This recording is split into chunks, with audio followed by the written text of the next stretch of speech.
మన తండ్రి అయిన దేవునికి సమస్త మహిమ ఘనత ప్రభావములు కలుగునుగాక.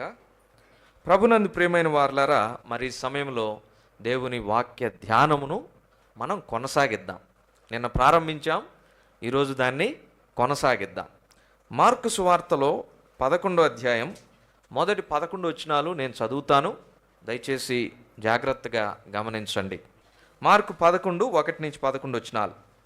వారు యెరూషలేమునకు సమీపించి ఒలీవల కొండ దగ్గరనున్న బేత్పగే బేతనియా అను గ్రామములకు వచ్చినప్పుడు ఆయన తన శిష్యులలో ఇద్దరిని చూచి, మీ ఎదుటనున్న గ్రామమునకు వెళ్ళుడి, అందులో మీరు ప్రవేశింపగానే కట్టబడి ఉన్న ఒక గాడిద పిల్ల కనబడును, దాని మీద ఏ మనుష్యుడును ఎప్పుడునూ కూర్చుండలేదు, దానిని విప్పి తోలుకొని రండి.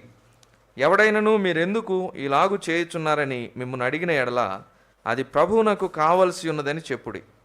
తక్షణమే అతడు దానిని ఇక్కడికి తోలి పంపునని చెప్పి వారిని పంపెను. వారు వెళ్ళగా వీధిలో ఇంటి బయట తలవాకిట కట్టబడి ఉన్న గాడిద పిల్ల ఒకటి వారికి కనబడెను. దానిని విప్పుచుండగా అక్కడ నిలిచి ఉన్న వారిలో కొందరు, మీరేమి చేయుచున్నారు, గాడిద పిల్లను ఎందుకు విప్పుచున్నారని వారిని అడిగిరి. అందుకు శిష్యులు యేసు ఆజ్ఞాపించినట్టు వారితో చెప్పగా వారు పోనిచ్చిరి. వారు ఆ గాడిద పిల్లను యేసునొద్దకు తోలుకొని వచ్చి తమ బట్టలు దానిపై వేయగా ఆయన దాని మీద కూర్చుండెను. అనేకులు తమ బట్టలను దారి పొడుగునను పరిచిరి, కొందరు తాము పొలములలో నరికిన కొమ్మలను పరిచిరి. మరియు ముందు వెళ్ళుచుండిన వారును వెనుక వచ్చుచుండిన వారును, జయము ప్రభు పేరట వచ్చువాడు స్తుతింపబడుగాక, వచ్చుచున్న మన తండ్రి అయిన దావీదు రాజ్యము స్తుతింపబడుగాక, సర్వోన్నతమైన స్థలములలో జయము అని కేకలు వేయుచుండిరి. ఆయన యెరూషలేమునకు వచ్చి దేవాలయంలో ప్రవేశించి చుట్టూ సమస్తమును చూచి సాయంకాలమైనందున 12 మందితో కూడా బేతనియకు వెళ్ళెను. దేవుడు ఈ కొద్ది మాటలను మన కొరకు దీవించునుగాక. ప్రభు సహాయం కొరకు ఒక మాట ప్రార్థన చేసుకుందాం. వాక్యమైన దేవా, మీ ఘననామమునకు స్తోత్రములు.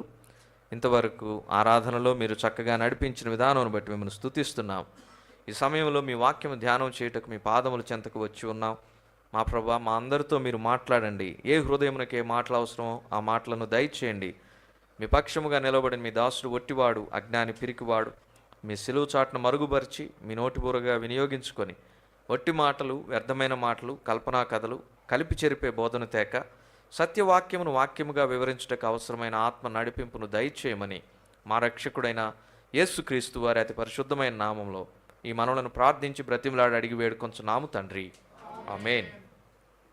ప్రభునందు ప్రియమైన సహోదర సహోదరులారా, యేసుక్రీస్తు ప్రభువు వారు మరికొన్ని దినాలలో శిలువ మరణము పొందాలి అని ఉండగా ఆయన యెరూషలేములో అడుగుపెట్టారు.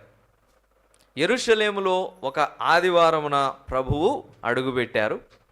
ఆయన యెరూషలేమునకు ఊరేగింపుగా వచ్చారు. ఆయన ఏ వాహనం మీద ఊరేగించబడ్డారు అంటే మనం నిన్నటి దినాన ధ్యానం చేశాం. ఏ వాహనం మీద? గాడిద మీద. కన్నడలో గాడిదనేమంటారండి అండి? కట్టే, కత్తే. Very good. ఆయన ఒక గాడిద మీద అనగా కత్తే మీద యెరూషలేములో అడుగుపెట్టారు. ప్రభువు ఆ గాడిద మీద వచ్చినటువంటి సందర్భమును బట్టి మనము వాక్యమును ధ్యానం చేస్తూ ఉన్నాం. గాడిద కొన్ని లక్షణాలు కలిగి ఉంది అనే విషయాన్ని మనం చూసాం. గాడిదకున్న క్వాలిటీస్ ఏంటి, అది ఎలా ఉంటుందని చూసాం. దాని రూపము అందవికారంగా ఉంటుంది, దాని స్వరము కర్ణ కఠోరంగా ఉంటుంది, దాని స్వభావము వెనక నుండి తన్నే స్వభావము, అది అపవిత్రమైన జీవి.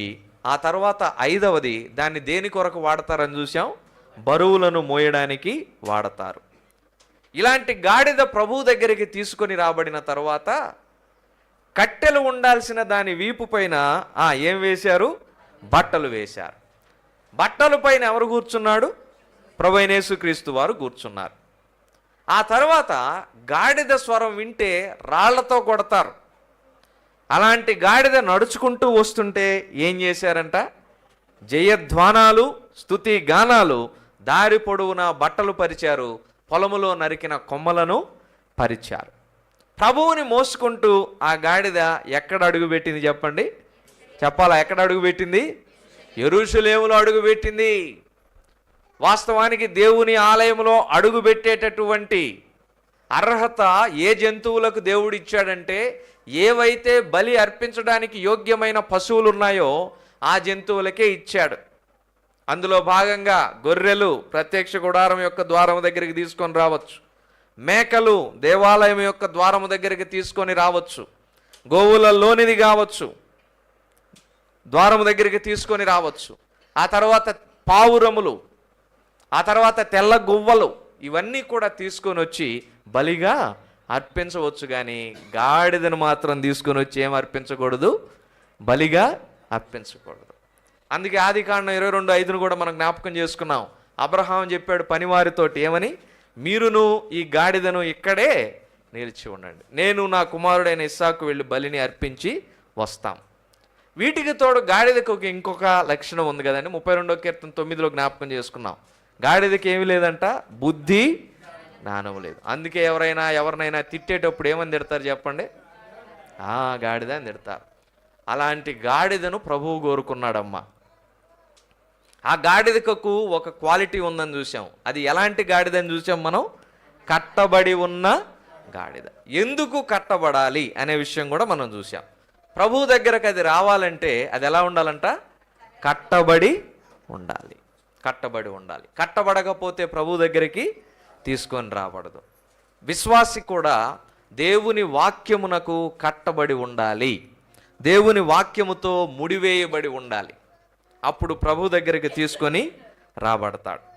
ఉదాహరణగా మనం చూస్తూ వచ్చాం, సంఖ్యాకాండంలో 22వ అధ్యాయంలో ఒక గాడిదను గురించి మనము ధ్యానం చేస్తూ ఉన్నాం కదండి. సంఖ్యాకాండం 22వ అధ్యాయం 21వ వచనంలో అక్కడ గంత కట్టబడిన గాడిదను మనం చూసాం. ఆ గాడిద ఎవరిదంటే దేవుని ప్రవక్త అయిన బిలాముది. ఈ బిలాము ఏం చెయ్యాలంటే దేవుని ప్రజలైన ఇశ్రాయేలీలను శపించాలి. మోయాబు రాజైనటువంటి బాలాకు వచ్చి బిలాముకు డబ్బునిచ్చి ఇశ్రాయేలీలను ఏం చేయమన్నాడు చెప్పండి? శపించమన్నాడు. బిలాము దాని కొరకు ప్రయాణమయ్యాడు. దారిలో దేవుడు తన దూతను పెట్టి బిలాము వెళ్ళేటటువంటి పనిని అడ్డగించి బిలాముకు బుద్ధి చెప్పడానికి ఆయన వాడుకున్నటువంటి జంతువు ఏంటి చెప్పండి?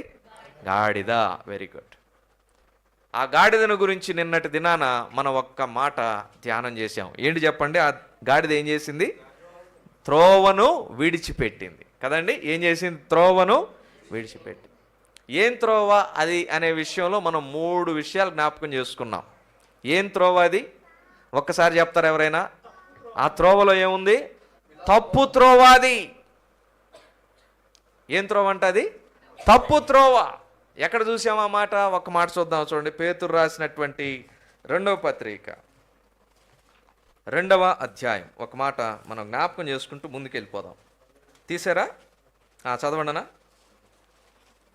పేతురు రాసిన 2వ పత్రిక 2వ అధ్యాయం 16వ వచనం. ఆ బిలాము దుర్నీతి వలన కలుగు బహుమానమును ప్రేమించెను, అయితే తాను చేసిన అతిక్రమం నిమిత్తం అతడు గద్దింపబడెను. ఎట్లనగా నోరు లేని గార్ధబము దేంతో మాట్లాడింది? మానవ స్వరముతో మాట్లాడింది. ఆ త్రోవలో దుర్నీతితో కూడిన బహుమానం ఉంది. ఏ బహుమానం ఉంది? దుర్నీతి. అది నీతితో కూడిన బహుమానం కాదు. క్రైస్తవులు ఎప్పుడూ కూడా సంపాదించేది రూపాయైనా, 10 రూపాయలైనా, 100 రూపాయలైనా, 1000 రూపాయలైనా అది వాక్యానుసారంగా నీతిగా సంపాదించాలి. ఇతరులను మోసం చేసి కాదు, ఇతరుల తల మీద చెయ్యి పెట్టి కాదు. మనం సంపాదించే ప్రతి రూపాయి నీతి కలిగినదై ఉండాలి. దాని వలననే దేవునికి మహిమ. బల్ల క్రింద చేతులు పెట్టి లంచమును తీసుకుని సంపాదిస్తే అది దేవునికి మహిమ కాదు, దేవునికి అవమానం. మాత్రమే కాకుండా ఆ పాపము మనతో పోదు, తప్పనిసరిగా తర్వాత తరము వారికి కూడా వస్తుంది. బిలాము త్రోవలో దుర్నీతితో కూడిన సంపాదన ఉంది. ఇంకొకటి చూడండి, యోధాపత్రిక 11వ వచనం. యోధాపత్రిక 11వ వచనం, ఒకే అధ్యాయం ఉంటుంది. యోధాపత్రిక 11. అయ్యో వారికి శ్రమ నడిచిరి, ఏం త్రోవ అంటది? తప్పు త్రోవ. అందులో బహుమానం ఉంది. గెహజీని కూడా జ్ఞాపకం చేసుకున్నాం. నయమాను కుష్ఠరోగం నుంచి నయమైన తరువాత తీసుకొని వచ్చిన బహుమానము ఎలీషాకి పోతే ఎలీషా అన్నాడు, నీ బహుమానం నీ దగ్గరే పెట్టుకో అన్నాడు. కానీ ఎలీషా శిష్యుడైన గెహజీ ఏం చేశాడు? ఆ బహుమానం వెనకాల పరిగెత్తాడు, కుష్ఠరోగమును కొని తెచ్చుకున్నాడు. ఏ త్రోవలో పరిగెత్తాడు గెహజీ చెప్పండి? బహుమానం పొందవలనని బిలాము పరిగెత్తిన, ఆతురముగా పరిగెత్తిన తప్పు త్రోవలో పరిగెత్తాడు. కనుక ఏం కొని తెచ్చుకున్నాడు? కుష్ఠరోగం కొని తెచ్చుకున్నాడు. ఇప్పుడు ప్రకటన గ్రంథానికి రండి. 2వ అధ్యాయం. ప్రకటన గ్రంథం 2వ అధ్యాయం 14 వచనం చదువుతారనా? అయినను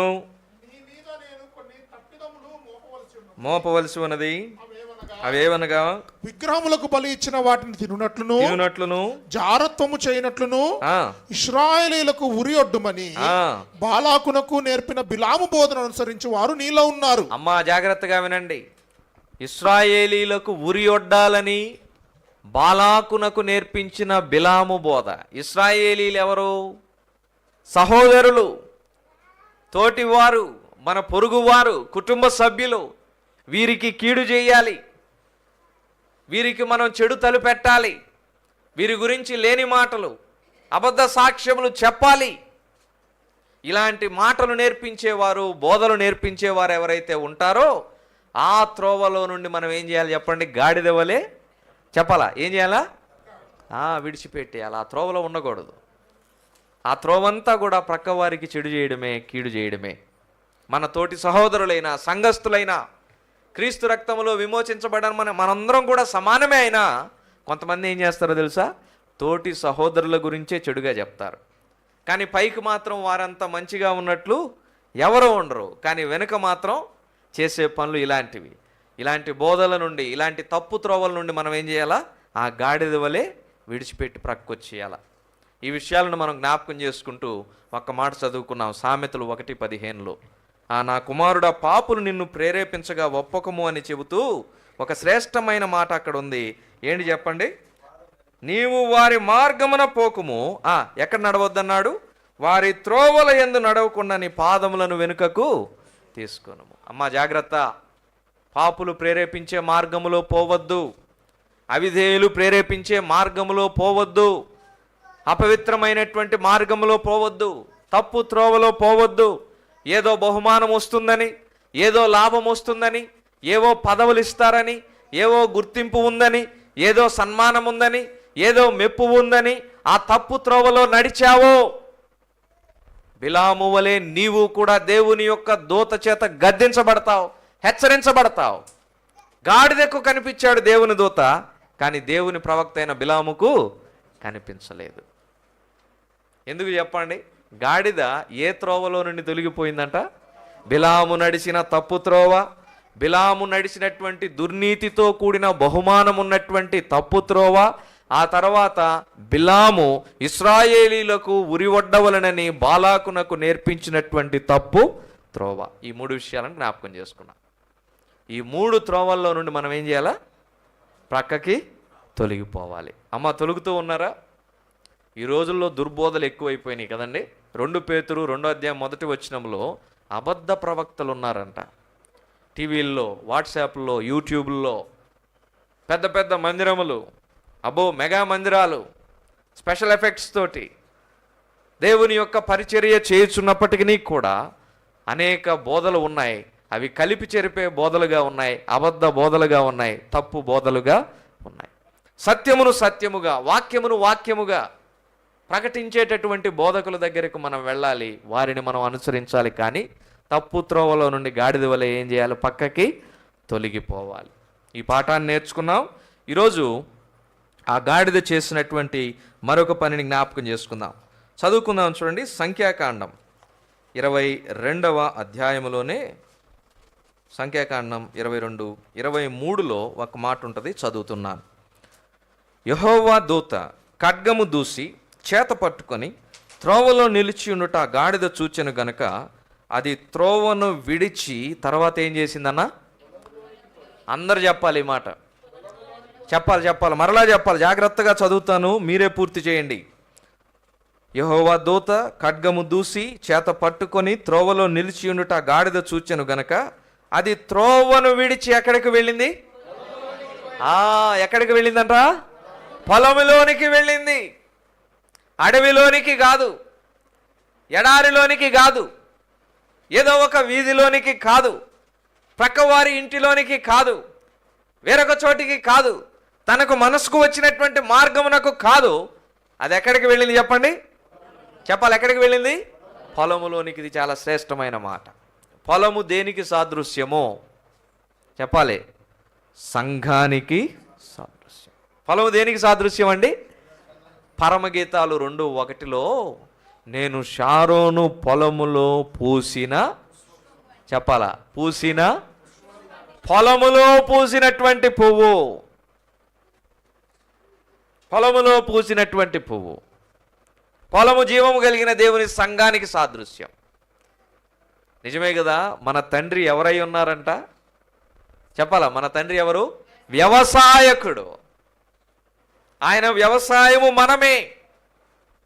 ఆయన స్వరక్తార్జితమైన పొలము జీవము కలిగిన దేవుని సంఘం. అది ఎక్కడ నుండి ఎక్కడికి వెళ్ళిపోయింది చెప్పండి? తప్పు త్రోవను విడిచిపెట్టి దుర్నీతితో కూడిన బహుమానమును విడిచిపెట్టి తప్పు బోధలను విడిచిపెట్టి ఏదో పొందవలెను అనేటటువంటి ఆత్రముతో పరిగెత్తుతున్న బోధలో పరిగెత్తక ఆ త్రోవను విడిచిపెట్టి ఎక్కడికి వెళ్ళిపోయింది చెప్పండి? పొలములోనికి వెళ్ళిపోయింది. పొలములోనికి. అమ్మా, పొలములో క్రమం ఉంటుంది, అడవిలో క్రమం ఉండదు. ఎప్పుడైనా తేడా గమనించారా మీరు? పొలములో గెనాలు ఉంటాయి, నడవడానికి మంచి బాట ఉంటుంది. అడవిలో ఇటువంటి బాట మీకు కనబడదు. పొలములో వేసే పంట ఆహారం కింద మారుతుంది. అడవిలో వచ్చేటటువంటి పళ్ళను, ఫలాలను జంతువులు తినివేస్తాయి. కానీ పొలములో ఉండే పంటకు కాపలాదారుడు ఉంటాడు. పొలములో ఉండే పంటను పండించడానికి వ్యవసాయకుడు ఉంటాడు. పని చేయడానికి తోటమాలి ఉంటాడు. పొలము సంరక్షణలో భద్రించబడి ఉంటుంది. కానీ అడవికి ఎలాంటి సంరక్షణ లేదండి. అడవికి పొలమునకు తేడా. ఆ త్రోవను విడిచిపెట్టిన తర్వాత గాడిదకు 2 మార్గాలు ఉన్నాయి. వెళ్ళాలనుకుంటే ఎటైనా పడి అడవిలోనికి పరిగెత్తవచ్చు. కానీ అది ఎక్కడ పరిగెత్తిందంట? పొలములోనికి. ఏం పొలం అది? అది కూడా మనం చదువుకోవాలి. చూడండి, సంఖ్యాకాండం 22వ అధ్యాయం. సంఖ్యాకాండం 22వ అధ్యాయం. Very good. ఏ వచ్చినవమ్మ చదువు అది? ఎక్కడన్నా? యెహోవా దూత ఇరు ప్రక్కలను గోడలు కలిగిన ఏం తోట అంటది? ఇప్పుడు చెప్పండి, ద్రాక్ష తోట దేనికి సాదృశ్యం? చెప్పాలా? ద్రాక్ష తోట కూడా సంఘానికి సాదృశ్యం. ద్రాక్ష వల్లి ఎవరు? ప్రభువైన యేసుక్రీస్తు వారు. తీగలెవరు? మనము. ఇప్పుడు అర్థమైందా? గాడిద త్రోవను విడిచి ఎక్కడికి వెళ్ళిందో తెలుసా? చెప్పాలి, పూర్తి చేయండి. ఎక్కడికి వెళ్ళింది? ద్రాక్ష తోటలోనికి, పొలములోనికి. క్రైస్తవుడు కూడా, విశ్వాసి కూడా లోకమును విడిచి, తప్పు త్రోవలను విడిచి, పాపపు మార్గములను విడిచి, అపవిత్రమైన క్రియలను విడిచి, హేయమైన కార్యములను విడిచి, వాక్య విరుద్ధమైనటువంటి ప్రవర్తనను విడిచి ఎక్కడికి రావాలి చెప్పండి? సంఘానికి రావాలి. ఎక్కడికి రావాలి? సంఘానికి రావాలి. ఏముంది సంఘంలో? ఒక్క మాట అపోస్తుడైన పౌలు తిమోతికు రాసినటువంటి మొదటి పత్రిక 4వ అధ్యాయం. తిమోతికి రాసిన మొదటి పత్రిక 3వ అధ్యాయం 15వ వచనం నుండి చదువుతున్నా. అయినను నేను ఆలస్యము చేసిన యెడల దేవుని మందిరములో అనగా జీవము గల దేవుని సంఘములో జనులు ఎలాగూ ప్రవర్తింపవలెనో అది నీకు తెలియవలనని ఈ సంగతులను నీకు. మందిరములో ఒక క్రమము ఉంటుంది. మందిరములో ఒక నిర్దిష్టమైనటువంటి ప్రవర్తన ఉండాలి. మందిరములో మనము ఎలా పడితే అలా ఉండడానికి వీలు లేదు కదండి. ప్రభువైన యేసుక్రీస్తు వారు శిరస్సుగా ఉన్నారు, మనము శరీరముగా ఉన్నాం. ఈ శరీరములో దేవుడు ఏం చేశాడో తెలుసా? మన పైన పాలకులనుగా, అధ్యక్షులనుగా ఉండడానికి సేవకులను, పెద్దలను నియమించాడు. మన పైన పాలకులుగా ఉండి నాయకులను మనం ఏం చేయాలి? వారికి లోబడుతూ నిజమైన భయభక్తులతోటి ప్రవర్తించాలి. అవునా కాదా? హెబ్రీ పత్రిక 13వ అధ్యాయం 7వ వచనం, హెబ్రీ పత్రిక 13వ అధ్యాయం 17వ వచనం ఏమని చెబుతూ ఉంది చెప్పండి? మీ పైని నాయకులుగా ఉన్నవారు దేవునికి లెక్క అప్పజెప్పవలసిన వారై ఉండగా వారు ఆ పనిని దుఃఖముతో చేయకుండానట్లు వారి మాట విని ఆ మాటకు లోబడి మీరేం చేయాలా? వారిని సంతోషపెట్టండి. తద్వారా దేవునికి ఏం కలుగుతుంది? మహిమ కలుగుతుంది. హెబ్రీ 13:7 అంటాడు, మీకు వాక్యమును బోధించి, ఏం బోధిస్తున్నారంట? వాక్యమును బోధించి మీకు మాదిరి చూపిస్తూ ఉన్నటువంటి పెద్దలను, సేవకులను సన్మానించండి, గౌరవించండి. తిమోతికి రాసిన మొదటి పత్రిక 5:17 అంటాడు, బాగుగా పాలన చేయు పెద్దలను రెట్టింపు సన్మానమునకు పాత్రులనుగా ఎంచండి. అమ్మా, జీవము కలిగిన దేవుని మందిరములో జనులు ఎలాగూ ప్రవర్తించాలో. గాడిద ప్రవర్తన ఇప్పుడు మారిపోయింది. గాడిద ప్రవర్తన ఎంతగా మారిపోయిందంటే, గాడిద కర్ణ కఠోరమైనటువంటి స్వరముతో మాట్లాడటంలే, గాడిద మానవ స్వరముతో మాట్లాడుతూ, గాడిద మామూలు వ్యక్తితో మాట్లాడటంలే, దేవుని వాక్యం ఎరిగిన దేవుని ప్రవక్తకే ఏది తప్పో ఏది ఒప్పో బోధిస్తూ ఉంది. నువ్వు ఈ త్రోవలో వెళుతున్నావు, అది తప్పు. నాకు దేవుని దూత కనిపించాడు, ఖడ్గం పట్టుకొని ఉన్నాడు, నాకు భయం కలుగుతూ ఉంది. నీకు భయం లేదా? నాకు భయం ఉంది. నన్ను ఎందుకు ఇన్నిసార్లు కొట్టావు? ఏ తప్పు చేశాను? నేను నీ దగ్గరికి వచ్చినది మొదలుకొని ఎప్పుడూ నిన్ను వ్యతిరేకించలేదు. తల వంచుకొని విధేయత్వం నా పని నేను చేసుకుంటూ వెళ్ళాను. ఎందుకు నన్ను ఇన్నిసార్లు కొట్టావు? ఈ మాటలన్నీ పలికింది మనిషి కాదు, మానవ స్వరంతో. ఎవరు పలికారు?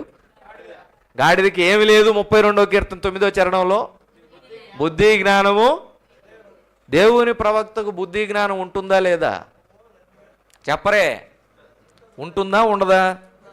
బుద్ధి జ్ఞానము లేకుండా దేవుని ప్రవక్త? గాడిదకి ఏమి లేదు, బుద్ధి లేదు. దేవుని ప్రవక్తకి ఏముంది? బుద్ధి జ్ఞానం ఉంది. దేవుని ప్రవక్త తప్పిపోయాడు, గాడిద ఏం చేస్తూ ఉంది? బుద్ధి జ్ఞానము కలిగిన దేవుని ప్రవక్తకు బుద్ధి జ్ఞానము లేని గాడిద బుద్ధి జ్ఞానములకు నిలయమైన ప్రభు దగ్గరికి వచ్చి దేవుని ప్రవక్తకు బుద్ధి జ్ఞానములు ఏం చేస్తూ ఉంది? బోధిస్తూ ఉంది. ఇది ఎలా జరిగింది? ఈ మార్పు ఎలా సాధ్యం? ఈ మార్పు ఎలా సాధ్యం? అది ఎక్కడ నుంచి ఎక్కడికి వచ్చింది? చెప్పాలా? ఎక్కడి నుంచి ఎక్కడికి వచ్చింది? వచ్చింది లోకములో నుండి సంఘములోనికి వచ్చింది, చీకటిలో నుండి వెలుగులోనికి వచ్చింది, అపవిత్రతలో నుండి పవిత్రతలోనికి వచ్చింది, నిత్య నరకాగ్ని గుండము నుండి పరలోక జీవములోనికి వచ్చింది, నిత్య జీవములోనికి వచ్చింది. దాని జీవితమే మారిపోయింది, దాని స్వభావం మారిపోయింది, మాట తీరు మారిపోయింది. బుద్ధి జ్ఞానములకు మధ్య తేడా, మంచి చెడులకు మధ్య ఉన్న తేడా, పవిత్రత అపవిత్రతకు మధ్య ఉన్న తేడా స్పష్టంగా తెలుసుకుంది. అందుకని అంటున్నాడు, జీవము కలిగిన దేవుని సంఘములో జనులు ఎలాగూ ప్రవర్తించవాలి. అమ్మా, అయ్యా, నేడు సంఘాల్లో బాధాకరమైన విషయం ఏంటంటే, ఇటువంటి విధేయత, ఇటువంటి తగ్గింపు, దీనత్వము అనేక చోట్ల కరువైపోతూ ఉన్నాయి. దేవుని వాక్యమును మీ పైన నాయకులుగా, ఆత్మీయ తండ్రులుగా ఉన్నవారు బోధించుచూ ఉన్నప్పుడు ఆ హెచ్చరికలను తీసుకోలేని వారు చాలామంది ఉన్నారు. మందకు మాదిరులుగా లేనటువంటి నాయకులు కూడా ఉన్నారు. కానీ ఈ ఇరువురి వలన నలిగిపోతున్నది దేవుని సంఘము, అనగా దేవుని శరీరము. సంఘం ప్రభు శరీరం. దేవుని ప్రవక్త అయిన బిలాము ద్వారా ప్రభు ఎంతగా నొచ్చుకొని ఉంటాడో, కానీ గాడిద వలన ఏం చేస్తూ ఉన్నాడు? బిలాముకు దేవుడు ఏం చేస్తా ఉన్నాడు? బుద్ధి చెబుతా ఉన్నాడు. అమ్మా, అయ్యా, ప్రభునందు ప్రియమైన సహోదర సహోదరులారా, తప్పు త్రోవను విడిచి పొలములోనికి వచ్చిన గాడిదను గురించి మధ్యాహ్న కాల సమయంలో మనం కొన్ని విషయాలు నేర్చుకుందాం.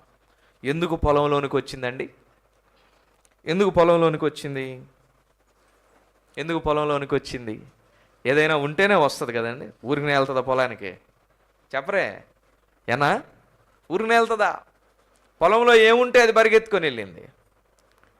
పొలంలో ఏముంటే అది త్రోవను విడిచి అక్కడికి వడివడిగా పరిగెత్తుకొని వెళ్ళింది. ఏముందా పొలంలో?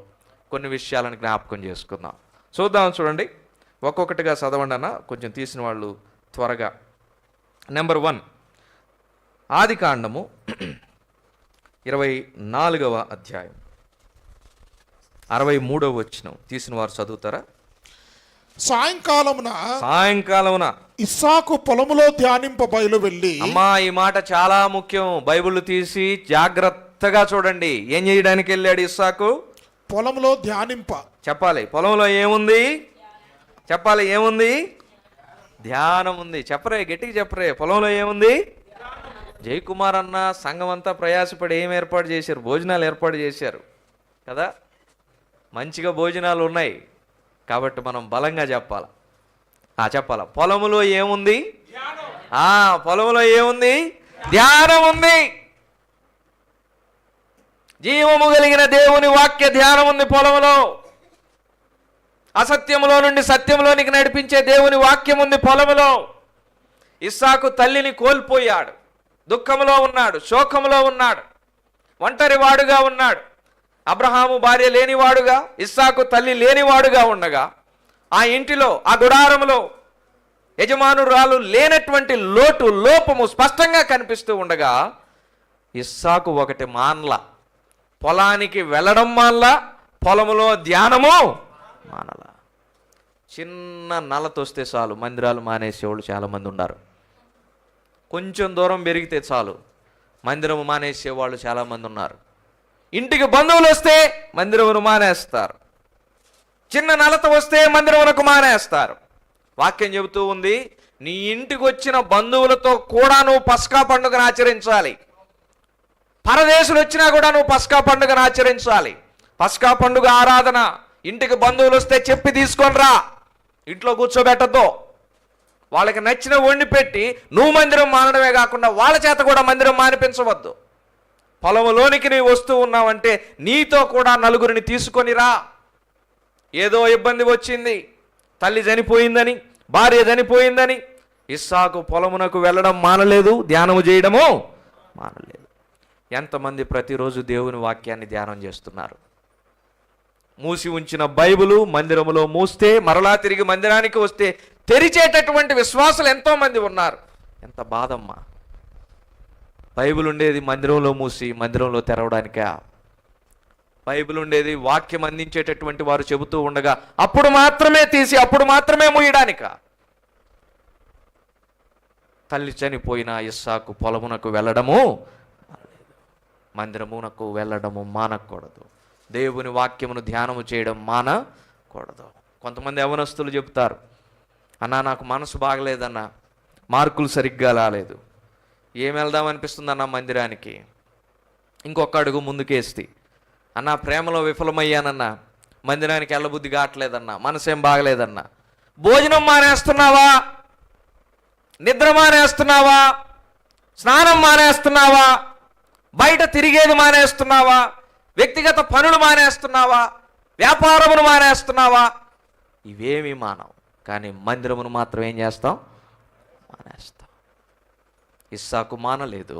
ఇస్సాకు ఏం చేశాడు చెప్పండి అమ్మా? పొలములోనికి వెళ్ళాడు. దేని కొరకు వెళ్ళాడు? ధ్యానం కొరకు వెళ్ళాడు.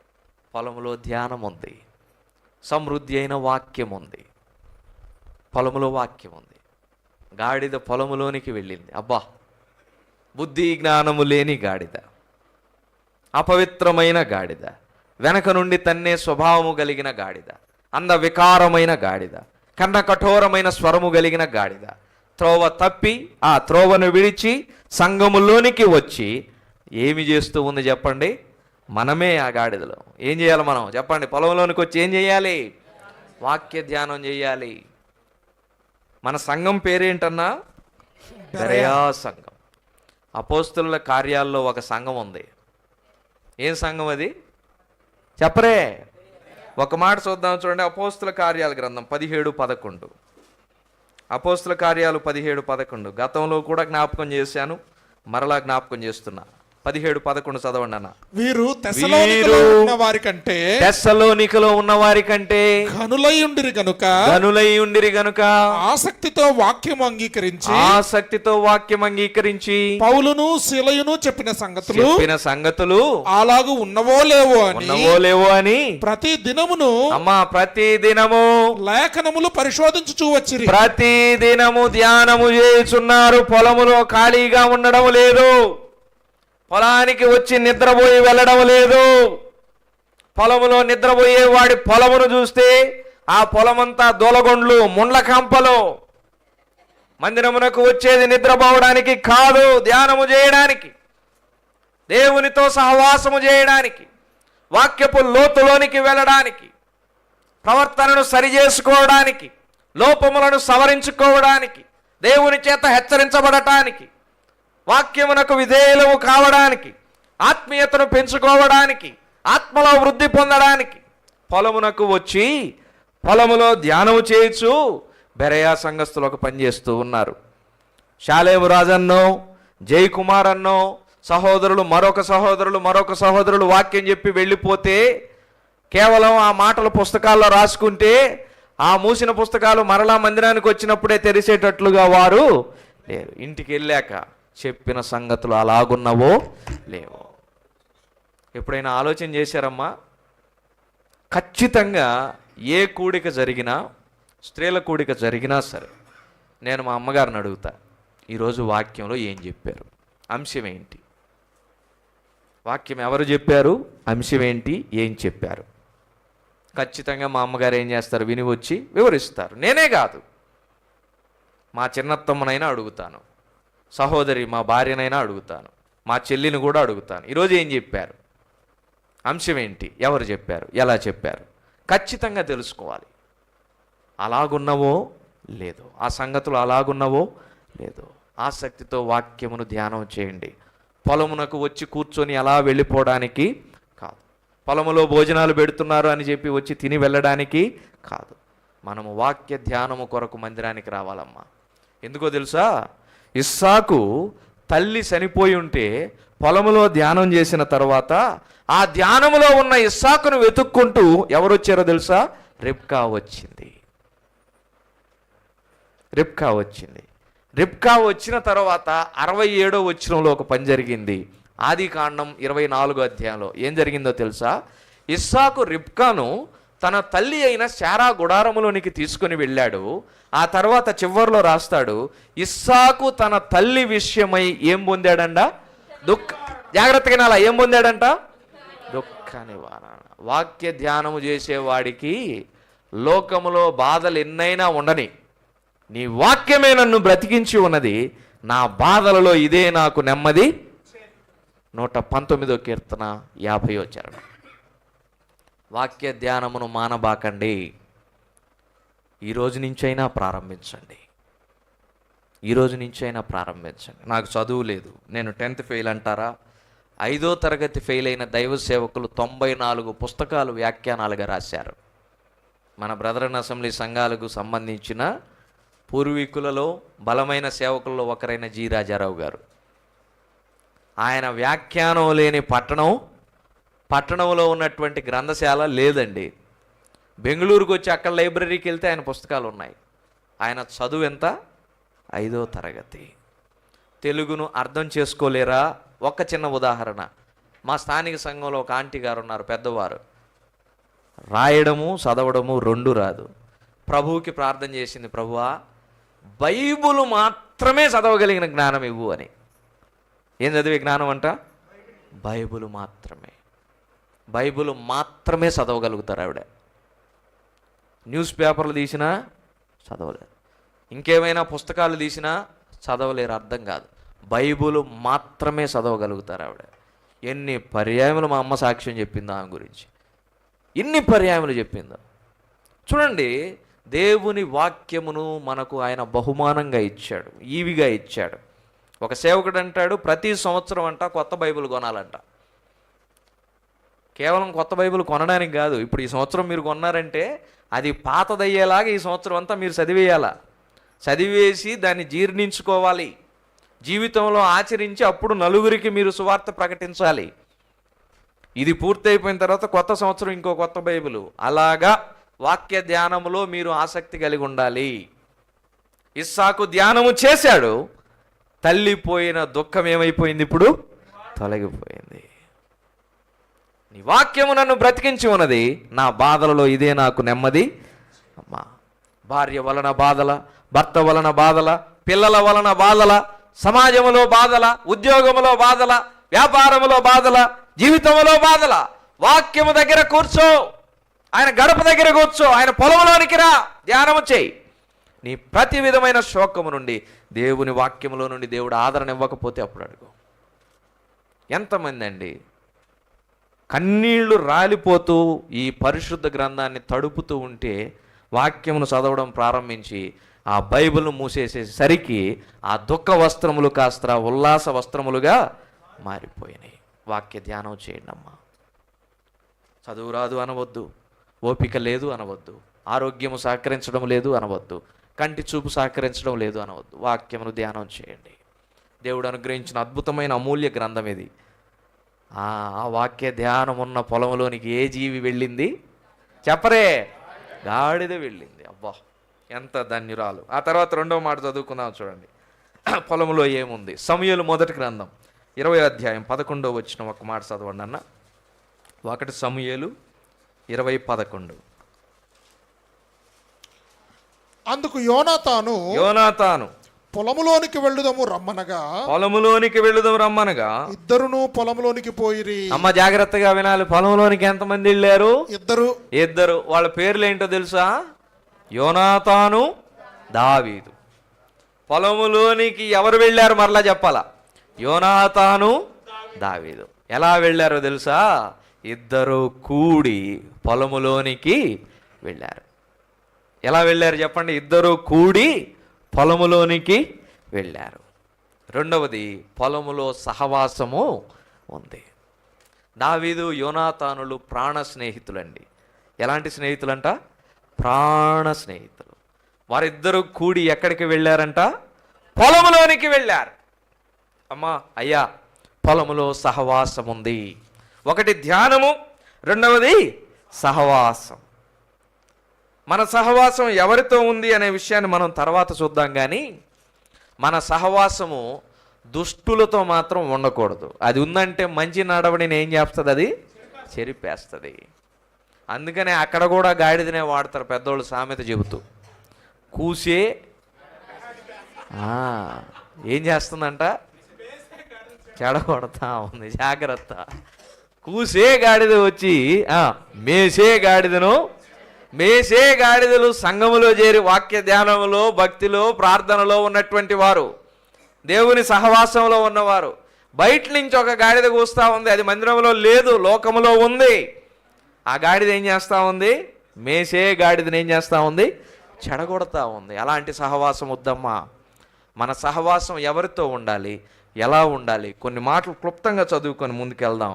యోహాను రాసిన మొదటి పత్రిక 1వ అధ్యాయం 3వ వచనం త్వరగా చదవండి అన్న.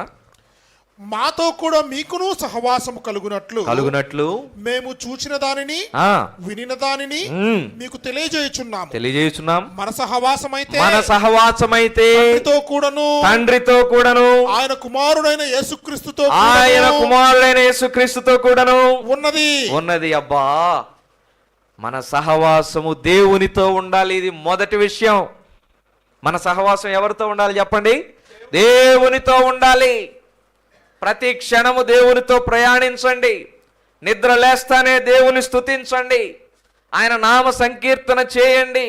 పని చేసుకుంటూ ఆయనతో సహవాసము చేయండి. ప్రయాణిస్తూ ఆయనతో సహవాసములో ఉండండి. పని బాట్లలో ఆయనతో సహవాసములో ఉండండి. నిద్రించడానికి ముందు ఆయనతో సహవాసములో ఉండండి. నిద్రిస్తూ కూడా ఆయనకు ప్రార్థించి ఆయన యొక్క సహవాసములో ఉండండి. అద్భుతమైనటువంటి ప్రయాణం ఆయనతో సహవాసం. అనుభవపూర్వకంగా చెబుతున్నా. మానవులతో మీరు సహవాసం చేయండి. డబ్బు ఉంటే చేస్తారు, అవసరం ఉంటే చేస్తారు. ఇవి రెండు లేవనుకోండి, నువ్వెవరో నేనెవరో. అది తల్లిదండ్రులైనా, పిల్లలైనా, బంధువులైనా, రక్త సంబంధికులైనా, తోబుట్టువులైనా, కానీ దేవునితో సహవాసము చేయండి. యోబు 22:21 అంటాడు, ఆయనతో సహవాసము చేసిన ఎడల నీకు సమాధానము కలుగును. నీకు సమాధానం కలుగుతుంది. ఎవరితో సహవాసం చేస్తే? దేవునితో సహవాసం. అబ్బా, మన సహవాసం అయితే తండ్రితోనూ ఆయన కుమారుడైన యేసుక్రీస్తు ప్రభు వారితో కూడాను ఉన్నది. మరి నీ సహవాసం ఎవరితోటమ్మా? పొరుగింటి వారితోటా, ఎదురింటి వారితోటా, ప్రక్కింటి వారితోటా? అయ్యా, నీ సహవాసం ఎవరితోటి? సహ విద్యార్థులతోటా, సహ ఉద్యోగస్తులతోటా? ఎవరితోటి నీ సహవాసం? దేవునితో సహవాసం చేయి. పొలంలో ఏముందని చూసాం? రెండోది సహవాసం, దేవునితో సహవాసం. ఇంకొకటి కూడా ఉంది చూడండి పొలంలో, అది కూడా జ్ఞాపకం చేసుకుందాం.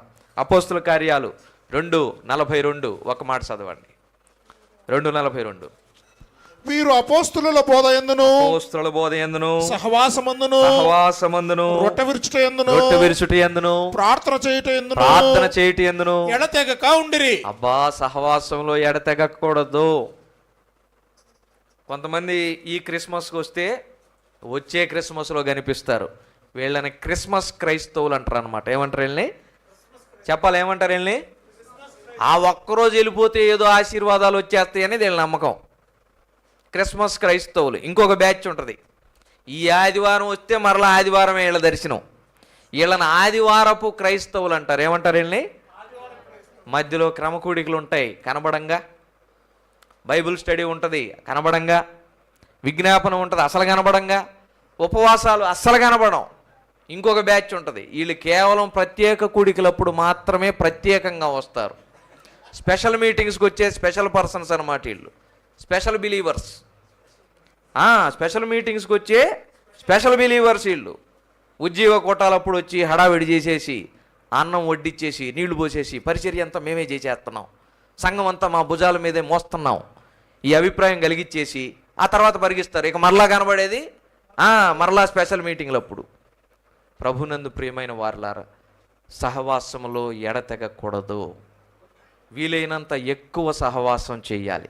హెబ్రీ 10:24 అంటాడు, కొందరు మానుకొనుచున్నట్టుగా సమాజముగా కూడుట మానక. ఆ దినము సమీపించుకొలది. ప్రభు రాబోతూ ఉన్నాడు మేఘారూఢుడై. మేఘమండలం మీద ప్రభు వచ్చి ఆ దినము సమీపించుకొలది. ఒకరినొకరు హెచ్చరించుకొనుచు, ఒకరినొకరు ప్రేమించుచు మరి ఎక్కువగా అలాగూ చేయుడి. సహవాసంలో ఎడతెగకుండా ఉండబాకన్నమ్మా. ఎడ తెగిందంటే ఇబ్బందే. మరలా సైతానుడు కాసుకొని ఉంటాడు, ఏ చిన్న సందు దొరుకుద్దా దూరేద్దామా. జాగ్రత్త సుమా. సహవాసములో ఎడతెగకుండా ఉండండి.